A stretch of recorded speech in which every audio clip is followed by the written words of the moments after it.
മലപ്പുറം ജില്ലയിലെ സൈലത്തിലെ മക്കൾക്കായിട്ടാണ് +2 കഴിഞ്ഞ് നിങ്ങൾ ഒരു വർഷം നീറ്റ് ജെഇക്ക് തയ്യാറെടുത്ത് എയിംസ് IIT പോലെയുള്ള പ്രീമിയം ഇൻസ്റ്റിറ്റ്യൂട്ടിൽ എത്താൻ ആഗ്രഹിക്കുന്ന വിദ്യാർത്ഥികളാണെങ്കിൽ നിങ്ങൾക്ക് വേണ്ടി സൈലം ഒരു ഓഫ്ലൈൻ റിപ്പീറ്റർ ബാച്ച് നമ്മൾ കോട്ടക്കൽ ആരംഭിക്കാൻ വേണ്ടി പോവുകയാണ്.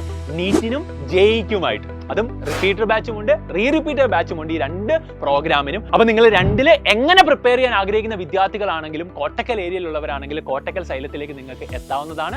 3 ബാച്ചുകൾ മാത്രമാണ് നമ്മൾ ഇവിടെ ആരംഭിക്കുന്നത്. അപ്പം 3 ബാച്ചിൽ വളരെ കുറച്ച് കുട്ടികളുടെ ഇടയിൽ നിങ്ങൾക്ക് നല്ല കെയറോട് കൂടി പഠിക്കാൻ പറ്റുന്ന ഓപ്പർച്യൂണിറ്റിയാണ് കോട്ടക്കൽ സൈലം നിങ്ങൾക്ക് പ്രൊവൈഡ് ചെയ്യാൻ വേണ്ടി പോകുന്നത്. അപ്പോൾ മലപ്പുറത്തെ വിദ്യാർത്ഥികൾ ഇപ്പോൾ തന്നെ എന്ത് ചെയ്യുക, കോട്ടക്കൽ സൈലം സെന്ററിൽ വിളിക്കുക, കൂടുതൽ ഡീറ്റെയിൽസ് മനസ്സിലാക്കുക. താഴെ ഞാൻ അവിടുത്തെ നമ്പർ കൊടുത്തിട്ടുണ്ട്. കേരളത്തിലെ ഏറ്റവും ബെസ്റ്റ് ടീച്ചേഴ്സ്, ഏറ്റവും ബെസ്റ്റ് മെറ്റീരിയലും ഒക്കെ ആയിട്ട് 6 മാസം കൊണ്ട് നിങ്ങൾക്ക് സിലബസ് തീർത്തിട്ട് കംപ്ലീറ്റ്, അല്ലെ 6 months കൊണ്ട് സിലബസ് കംപ്ലീറ്റ് ചെയ്യാന്ന് പറഞ്ഞു കഴിഞ്ഞാൽ അത് വലിയൊരു ഓപ്പർച്യൂണിറ്റിയാണ്. അത് മെയ് 10 നമ്മൾ ആരംഭിച്ചാലാണ് നമുക്ക് കിട്ടുക. ആദ്യ ബാച്ചിൽ തന്നെ നിങ്ങൾ ജോയിൻ ചെയ്യുക, എന്നിട്ട് നമുക്ക് സിലബസ് കംപ്ലീറ്റ് ചെയ്തിട്ട് ഒരു 3 മാസത്തെ റിവിഷനും കഴിഞ്ഞ് complete pre NEET pre JEE exams എഴുതാൻ പറ്റുന്ന ഒരു ഓപ്പർച്യൂണിറ്റിയാണ് നിങ്ങളുടെ മുമ്പിലേക്കുള്ളത്. അപ്പോൾ ഇപ്പോൾ തന്നെ നിങ്ങൾ എന്ത് ചെയ്യുക മക്കളെ, കോൺടാക്ട് ചെയ്യുക. കോട്ടക്കൽ ഏരിയയിലുള്ളവരാണെങ്കിൽ ഒരു വർഷം റിപ്പീറ്റ് ചെയ്യാൻ ആഗ്രഹിക്കുന്നവർ, ഡോക്ടർ, എഞ്ചിനീയർ എന്ന നിങ്ങളുടെ സ്വപ്നത്തിനോടൊപ്പം സൈലവും ഉണ്ടാകും. അപ്പോൾ നമുക്ക് ഒരുമിച്ച് പഠിച്ച് ഒരുമിച്ച് മുന്നേറാം. All the best guys.